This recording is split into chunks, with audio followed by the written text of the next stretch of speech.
Pick any subject you want, except this one.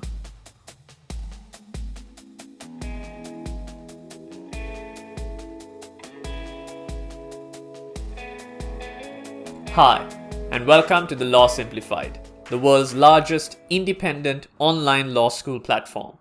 I'm your instructor, Shaveen Bandaranaike.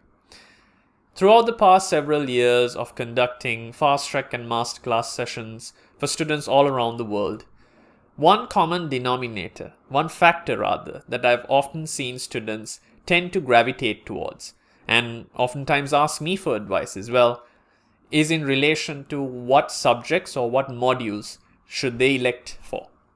Now granted, whether you are in the first, second or third years, there are several mandatory or compulsory modules that you're going to have to take up, irrespective of the jurisdiction or the program that you've enrolled in. That being said, you're often going to be provided by your university with a set of 5 or 6 elective modules that you might have to spread across your first, second and third years of law school. Oftentimes, the answer to this, for most students, is to pick the one that is easiest. They tend to gravitate towards whatever is quick to finish, lesser in terms of case law or statutory provisions. It might even just be that there is no examination at the end, only an assignment submission. This is the wrong approach. The fact that you are thinking of gravitating towards this means one of two things. One, you are not really keen in pursuing academics or a later career in law, and you merely want to get through this. It's a means to an end. Or two, this is not your decision at all, and you have been pressured into doing law in the first place. Now, while that is harsh, the reason why I'm saying this is because you need to approach law in a manner that is commensurate with your career later on.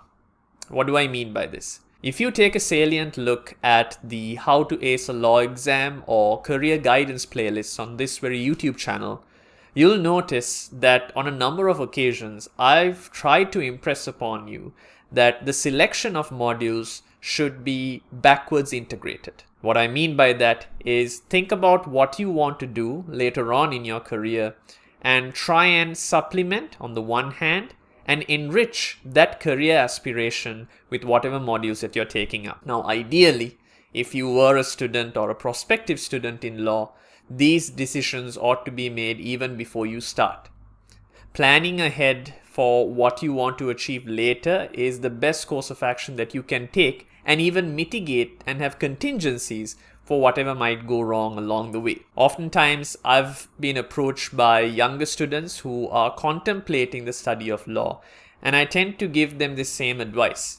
Think about what you feel most appropriate to do later on and work backwards to try and figure out what electives you might want to show an employer or a potential employer that you have gone through and that you've excelled in, that you have some skill in, and then identify the institutions or universities and programs that offer that. There are plenty of universities that bundle and segregate certain modules purely because there aren't enough candidates or there aren't enough students to do it.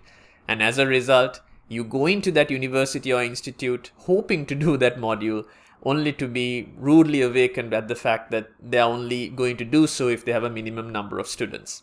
So it's always good to plan ahead. Now, it might be extremely enticing to pick the easier elective modules so that you can keep up or elevate your grade classification to a 2-1 or a first class.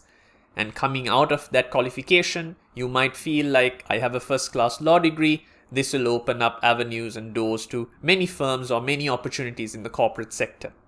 While that is true to a great extent, those niche firms and the areas of law that you might be interested in doing may not just be looking at a generalized 2-1 or a first class. They might want to see whether you have actually planned out your academics in the hopes of entering that particular firm or that particular area of expertise. And to that extent, when they do see a smorgasbord of modules that might not even be interrelated to one another, that 2-1 or first class may diminish in value to someone who might have a modest overall grade but has excelled in the relevant modules that firm or that employer is looking for. So remember, sometimes it's better to be a master of one than a jack of all trades. That being said, until the next time that we meet, have fun, stay safe, and as always, obey the law.